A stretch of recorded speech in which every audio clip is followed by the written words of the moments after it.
నమస్కారం ఫ్రెండ్స్. ఈరోజు మనం తెలంగాణలో అత్యంత మహిమాన్వితమైన జిల్లాలోని ఖసింపేట్ మానసదేవి ఆలయానికి వెళ్దాం. భారతదేశంలో హరిద్వార్ తర్వాత రెండో మానసదేవి ఆలయంగా దీనికి పేరుంది. ప్రకృతి ఒడిలో ఆధ్యాత్మికత వెల్లివిరిసే ఈ క్షేత్ర విశేషాలేంటో ఈ వీడియోలో చూద్దాం. ఆలయ చరిత్ర. ఈ ఆలయానికి దాదాపు 800 ఏళ్ల చరిత్ర ఉంది. ఇక్కడ కొలువై ఉన్న అమ్మవారు స్వయంభూగా వెలిశారు. విగ్రహంపై ఉండే 7 తలల పాము పడగ సర్పఛత్రం చూడటానికి 2 కళ్ళు చాలవు. ఉత్తరాభిముఖంగా ఉండే ఈ క్షేత్రం చాలా శక్తివంతమైనదని భక్తుల నమ్మకం. ఆలయ ప్రాంగణంలోకి అడుగుపెట్టగానే మనల్ని ఆకట్టుకునేది అక్కడి కోనేరు. ఈ నీటి మధ్యలో కొలువై ఉన్న పెద్ద నీలిరంగు శివుని విగ్రహం ఈ క్షేత్రానికే ప్రత్యేక ఆకర్షణ. ఈ కోనేరు చుట్టూ 108 శివలింగాలు ప్రతిష్ఠించబడ్డాయి. భక్తులు ఈ కోనేరు నీటితోనే శివలింగాలకు అభిషేకం చేసుకునే అద్భుత అవకాశం ఇక్కడ ఉంది. ఆలయ ప్రాంగణంలోకి ప్రవేశించగానే మనకు సిద్ధి వినాయక స్వామి దర్శనమిస్తారు. సాధారణంగా ఏ శుభకార్యం తలపెట్టినా, ఏ పూజ చేసినా మనం ముందుగా విఘ్నేశ్వరుణ్ణి పూజిస్తాం. అలాగే ఈ క్షేత్రానికి వచ్చే భక్తులు కూడా ముందుగా వినాయక స్వామిని దర్శించుకుని తమ పనుల్లో ఎలాంటి ఆటంకాలు కలగకూడదని వేడుకుంటారు.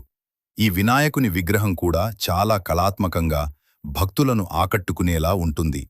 వినాయకుని దర్శనమనంతరం మనం ప్రధాన ఆలయంలోని 800 ఏళ్ల చరిత్ర కలిగిన స్వయంభూ మానసదేవి అమ్మవారిని దర్శించుకోవచ్చు. 7 తలల పాము పడగ కింద కొలువయున్న అమ్మవారి రూపం అత్యంత మహిమాన్వితమైనది. ఈ ఆలయంలో అత్యంత ముఖ్యమైన ఆచారం ముడుపు కట్టడం. నాగదోషం, కాలసర్పదోషం ఉన్నవారు లేదా వివాహం, సంతానం కోసం ఎదురుచూసేవారు పసుపు వస్త్రంలో కొబ్బరికాయను ఉంచి ఇక్కడ ముడుపు కడతారు. తమ కోరిక నెరవేరిన తర్వాత మళ్లీ వచ్చి ఆ ముడుపును విప్పి అమ్మవారికి మొక్కులు తీర్చుకుంటారు.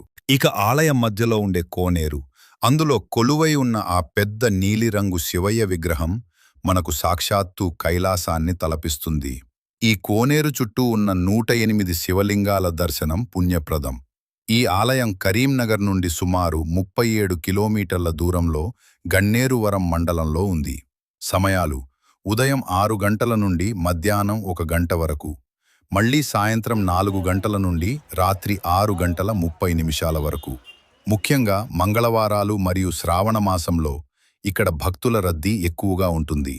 చూశారుగా ఫ్రెండ్స్, ప్రకృతి ఒడిలో ఆధ్యాత్మికత వెల్లివిరిసే ఖసింపేట్ మానసదేవి ఆలయ విశేషాలు.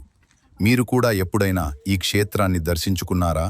వినాయకుడు, శివయ్య, మానసదేవి అమ్మవారు ఇలా త్రిమూర్తుల స్వరూపాలు కొలువై ఉన్న ఈ క్షేత్రాన్ని మీరు తప్పక దర్శించండి. మీ అనుభవాలను కామెంట్స్ రూపంలో మాకు తెలియజేయండి. ఇలాంటి మరిన్ని ఆధ్యాత్మిక విశేషాల కోసం మన ఛానల్ని ఇప్పుడే సబ్స్క్రైబ్ చేసుకోండి.